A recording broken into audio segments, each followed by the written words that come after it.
momento de troca agora com a palestra A Estratégia do Cafezinho, como transformar produtos em marcas imbatíveis. Esse tema é também o título do último livro do professor e coordenador do curso de Publicidade e Propaganda da UFES, o professor Cláudio Rabelo. E esse livro, que eu saiba, ele está na lista entre os mais vendidos. É isso mesmo, professor? Vem contar pra gente, seja muito bem-vindo.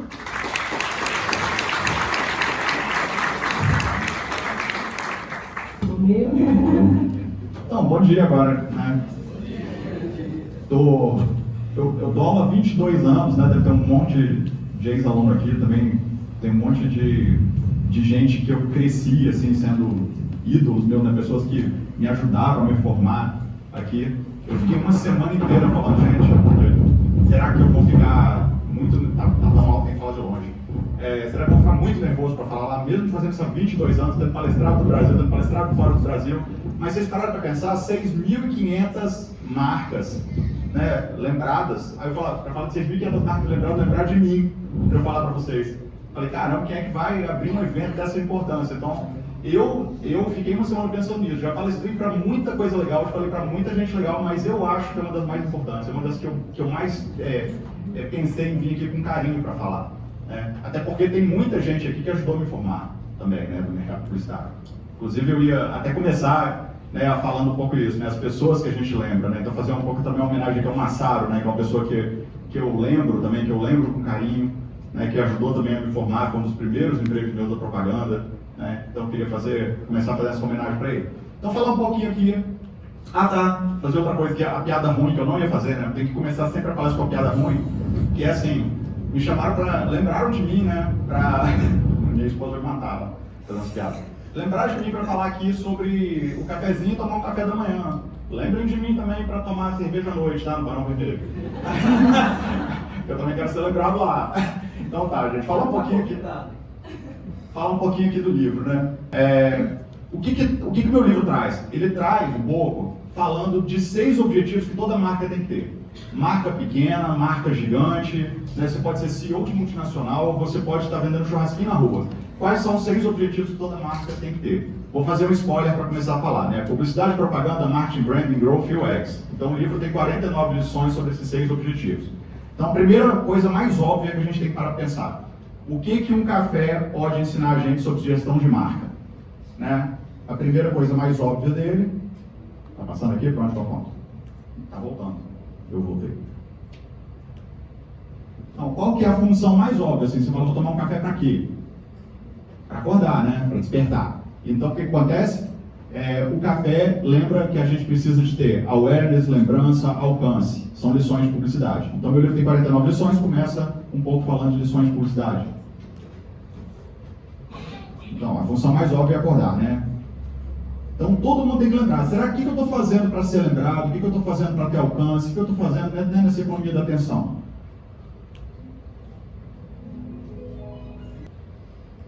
Qual é a segunda coisa que o café me lembra? É tipo um mantra, tá, gente? Segunda coisa que o café me lembra. Ele movimenta mercados globais, tá? Então, é um commodity, né?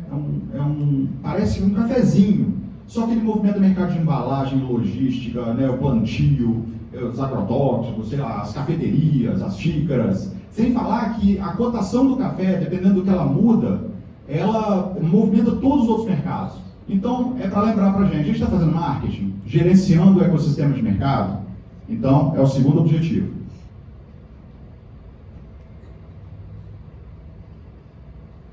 Então, aqui eu tem uma tabelinha lá no livro, tem um pouco disso aí, né? Marketing, em suma, tem essas 4 partes que vão se desdobrar em um monte, né? Que é a gente analisar cenário, traçar objetivo, planejar ações e controlar resultado. É um processo contínuo de troca. O objetivo do marketing não é gerar lucro, é gerar valor. Não adianta nada você lucrar e não dormir à noite. Não adianta nada você entrar na sua empresa e todo mundo ter medo de você e não te admirar. Então, para fazer marketing, tem que gerar valor. Experiências boas, por aí vai. Envolve bem serviço, produz valor material e imaterial. É para todos os envolvidos, marketing não é só para o CEO. Cria condições para um futuro melhor para a própria instituição, para os públicos todos e para a humanidade. aqui eu não vou ampliar muito essas partes assim, muito conceituais não, né? Mas aqui eu faço um pouco de plataforma de marca, falando que, comparando uma marca com uma pessoa, tá? Uma pessoa tem alma, assim, alma é mais ou menos assim, o que vem antes de mim, né? Como é que são meus valores, por exemplo? Então a marca tem lá os seus valores, né? O naming, ela tem assim um espírito da marca. Tem um corpo que é a materialização dela, identidade visual, sonora, tátil, gustativa. Ela tem vida, que é a comunicação do dia a dia, ela lida com as pessoas, vocês são conhecidos por lidar com as pessoas. E tem as tecnologias, a gente usa óculos, usa o carro, usa as mídias sociais, e é a mesma coisa aí com as marcas, né? Como é que a gente trabalha tudo isso? Então a gente tem que pensar no que a gente é antes, tem que ter um corpo material, tem que ter o dia a dia e tem que ter tecnologias para desenvolver. Então, café desperta paixão, né? Muito obviamente assim, né? Qual que é a diferença entre publicidade e propaganda? Né? Ao contrário do que muita gente acha, não é porque um é pago e o outro não é pago, não. Isso foi uma tradução, foi um erro de tradução quando chegou no Brasil. Tá? A advertising é publicidade, é o que a gente faz na agência, né? Agência de publicidade. E propaganda, ela é um discurso poderoso que move nações, move religiões. Tá? E aí a gente pode também implantar isso em marcas, né? Como artistas, por exemplo. As pessoas caem de joelho no chão, choram em torno de artistas por causa de discursos que criam mitologia de marca. É isso, a terceira coisa é a paixão, assim como a propaganda. Aqui eu fiz uma criação que é ultimamente, isso aí não está no livro não, estou botando até no novo, no que eu estou escrevendo agora. Mas eu estava lendo alguns livros sobre história, sobre mitologia, que é um assunto que me interessa muito ultimamente, inclusive por causa da questão da lembrança, para mostrar como que, parece que era ontem que eu tinha 6 anos, depois de 18, né? Agora eu estou aqui com meus 46 aqui, já com 25 anos já de formado, parando para pensar nessa questão. Finalmente eu entendi um pouco, se eu estiver falando besteira, né, me perdoem, mas a ideia do Pai, do Filho e do Espírito Santo. Eu entendi da seguinte forma, lendo recentemente. O Pai é um criador, o Filho é um encarnado, um representante, e o Espírito Santo é o que atravessa todos nós. Isso tem em quase todos os mitos, todas as religiões, eu pensei que isso tem nas marcas também. Tá? Né? No Egito tem Ra, que é o Deus que criou o mundo, Osíris, que é o encarnado, Sete, que destrói para reconstruir. Brahma, o criador, Vishnu, estão esperando a última encarnação dele, que é Krishna, e Shiva, que destrói para reconstruir. Destrói porque não está certo, para reconstruir, para fazer do jeito certo. Zeus, Poseidon e Hades, né, sempre assim, cabeça, ombro, joelho e pé. Né? Asgard é o reino lá de cima, Midgard do meio, Niflheim lá de baixo. No budismo, confucionismo e taoísmo também estão muito ligados a essa ideia. E no valor da marca a mesma coisa. Você tem os valores da marca, que são aquela coisa onisciente. Você tem o porta-voz da marca, que é a marca encarnada, que é o Mark Zuckerberg, o Walt Disney. A gente precisa de ter a mitologia da marca num porta-voz forte. Acho que aqui deve ter muita gente assim, né? Porque são as marcas lembradas vieram seus representantes. E você tem a comunicação da marca, que é o que atravessa todos. Então, para criar a mitologia de marca, você tem que ter o planejamento da marca, a manifestação da marca e a comunicação que vai atravessar todos. A marca ela é multissensorial. O café é multissensorial. O café te seduz pelo cheiro, pela forma que ele é apresentado, pelo sabor. Então isso ajuda a gente a lembrar sobre branding, né? Criação de valor da marca por meio da multissensorialidade. Você tem que ter o cheiro da marca, o gosto da marca. Tem marcas que têm a taticidade própria. Então, será que a gente está fazendo isso? Ou a gente só está abrindo a porta da loja esperando vender? Fiz aqui um pouco da jornada. Aqui são algumas lições que estão no livro na parte de branding. Design, branding, place branding, né? Marca de experiência, falei de arquétipo, brand persona.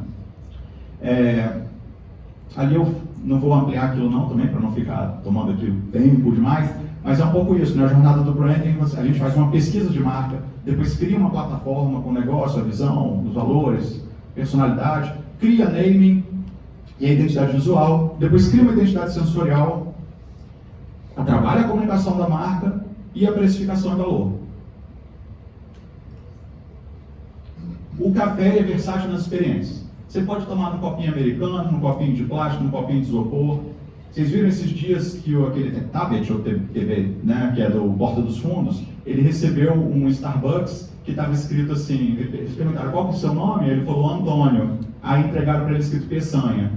Né? Então assim, e ele publicou e deu não sei quantos retweets, sabe? Então, isso foi incrível. Então, dependendo da forma em que cria experiência na entrega do café, pode te cobrar 50 centavos até R$200 no café, dependendo de como ele entrega. Então, é para a gente lembrar UX, experiência do usuário. A gente está trabalhando a experiência do usuário.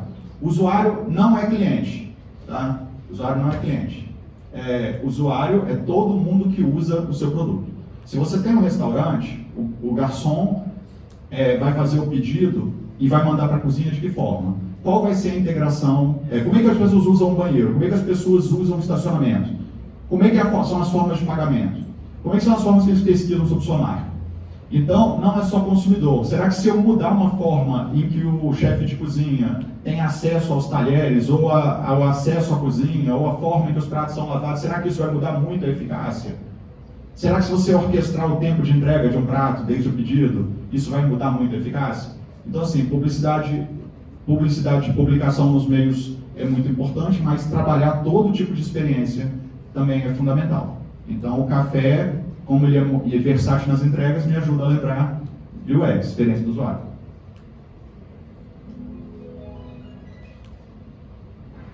Aqui é um pouquinho que eu explico lá no livro também, como é que se faz a metodologia de UX, uma delas, né? Que é você identificar problema, definir estratégia, gerar ideia, tem várias metodologias, planejar, validar. Hoje em dia a gente não faz mais plano de marketing para 10 anos, né? Hoje em dia, inclusive, a gente usa os métodos ágeis. Eu falo de alguns lá do livro, tem Scrum, Sprint, Canvas, Kanban. Então, a gente faz o desenho, né, de mínimos produtos viáveis, trabalha métrica, lançamento. E o café é algo que você não toma sozinho. Você vê que a Gazeta hoje convidou gente aqui para tomar um café, né? No Pode Marketing, vem tomar um café. Quando eu encontro ex-alunos aí que estão brilhando hoje no mercado, e vários, a gente chega e fala assim, e aí, pô, vamos tomar um café? Você tem um tempo para tomar um café? Né? Tô esperando a galera aí, né? Um monte de aluno abriu a agência, tá num monte de lugar, falar, né? Assim, vem tomar um café, lembrar do velho professor também. E aí, o café não é algo que se você é um amigo seu chegar na cidade, vamos tomar um café. Então, é para explicar growth, estratégias de hipercrescimento. Então a gente está trabalhando, eu falei que eu fiz esses slides, eu ouvi isso tantas vezes, até eu virei para o Arthur e falei, deixa sem som, que isso... Imagina, eu já estou com um cacoete de ouvir isso.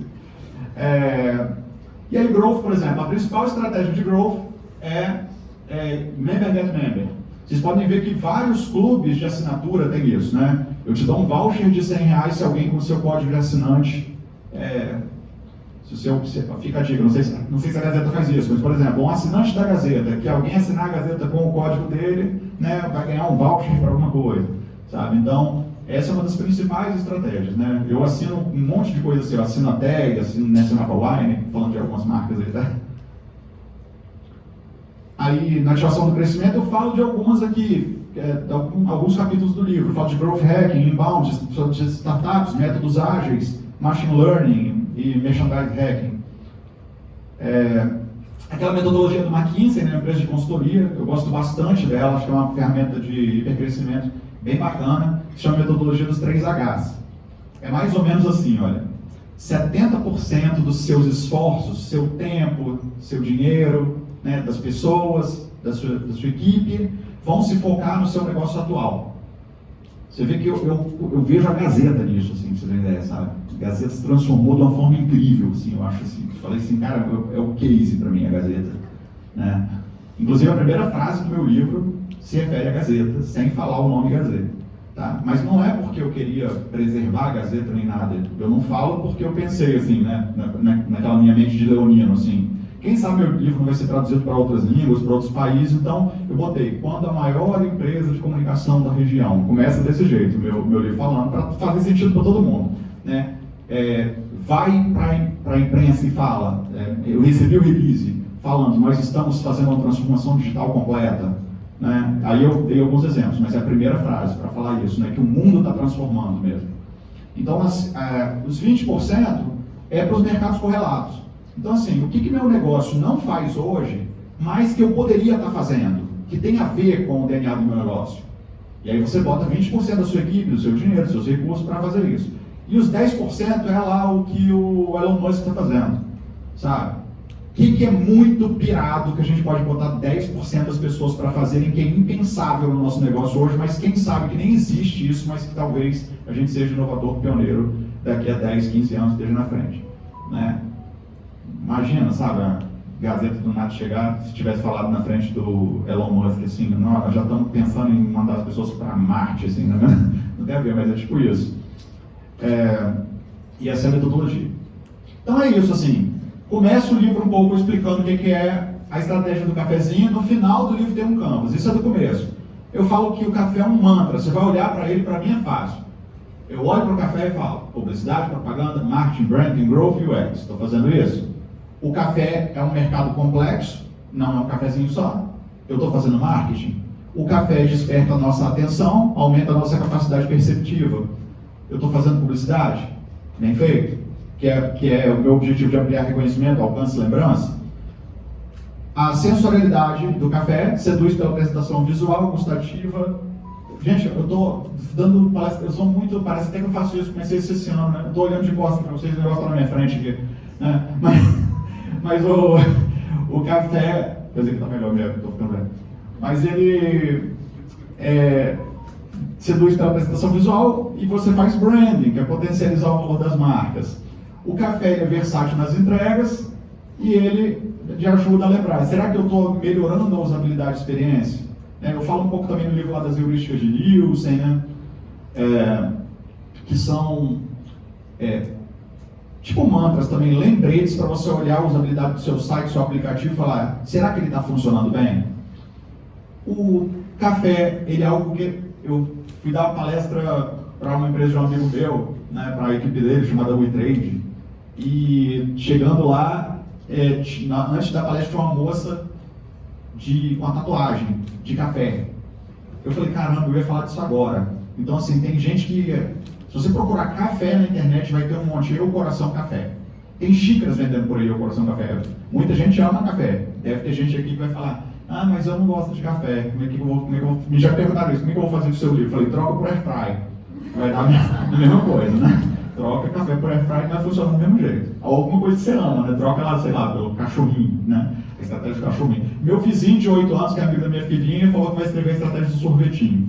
Aí, é isso. Então a paixão é isso, sabe? A paixão pelo café. É aquela dependência psicológica. A sua marca está criando esse brilho no olho. A pessoa fala: pô, eu amo essa marca, eu sou fã dessa marca. Ou simplesmente sua marca está vendendo a qualquer custo. E é uma experiência compartilhada. Então são ferramentas de hipercrescimento. Duas premissas para terminar aqui, que é uma questão que eu faria se eu estivesse lendo meu livro, no lugar de vocês. A primeira é a indissociabilidade. Por que essa lição está em publicidade e não em branding? Por que isso está em UX e não está em marketing? Por caráter didático. Eu só dividi 49 lições e fui aos poucos falando isso, mas é indissociável. Não tem uma ferramenta de comunicação que dispense outra.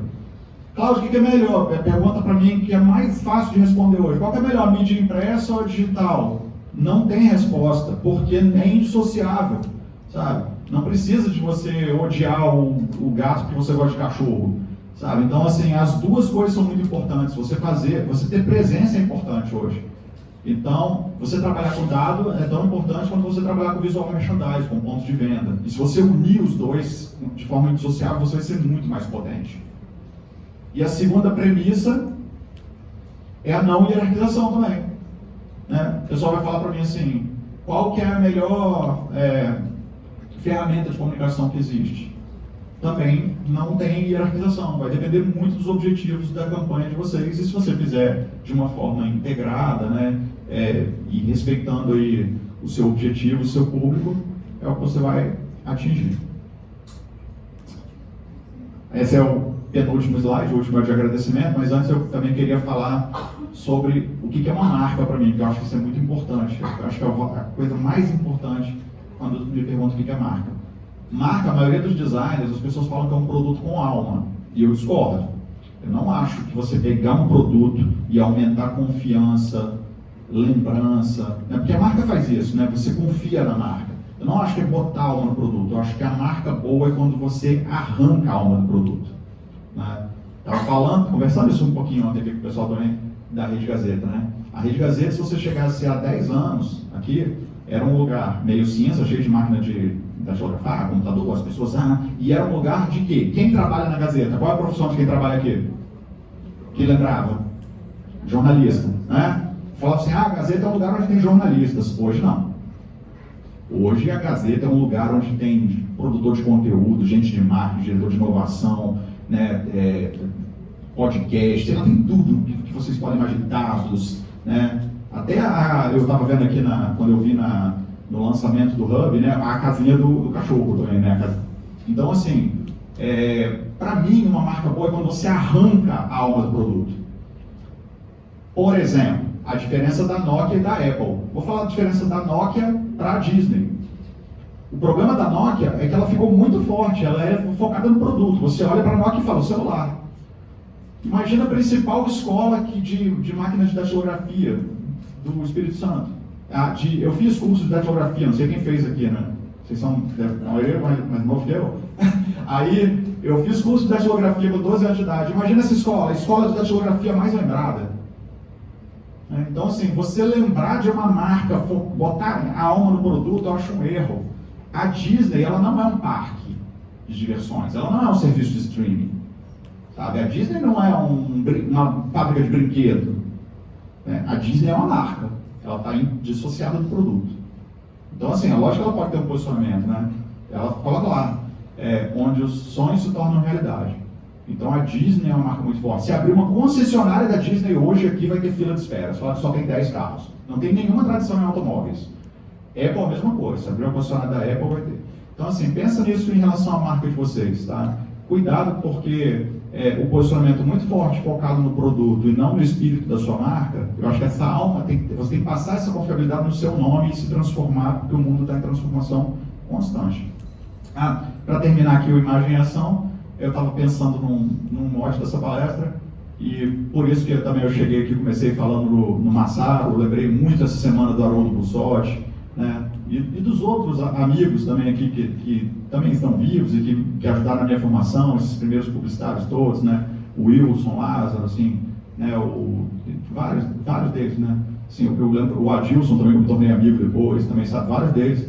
E eu estava jogando Imagem e Ação com a minha filha, né? Não sei quem gosta desse jogo, minha filha tem 8 anos de idade, nasceu semana passada, está com 8 anos, estava jogando Imagem e Ação com ela e a gente fez um monte de rabisco no papel, um monte.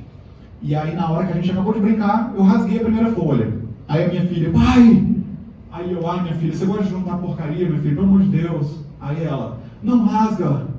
Aí eu fui, cara, na hora eu quase chorei, né? Porque eu pensei assim, caramba, é o momento que eu tô brincando com a minha filha aqui, né? E vai voar. Ela fez 8 anos, daqui a pouco vai ter 16, daqui a pouco vai ter 30. E vai ser rápido, juro pra vocês, assim, né? Infelizmente, vai ser rápido. E aí o que eu fiz? Botei a data, assinei, falei papai brincando com Júlia e botei embaixo do jogo. Imaginei ela daqui a 30 anos lembrando de mim. Eu quero que ela lembre por isso. Eu acho que a marca de vocês deveria ser lembrada dessa forma também. E não porque vendia muito. Ser lembrada com carinho. Isso aí, gente. Até a próxima.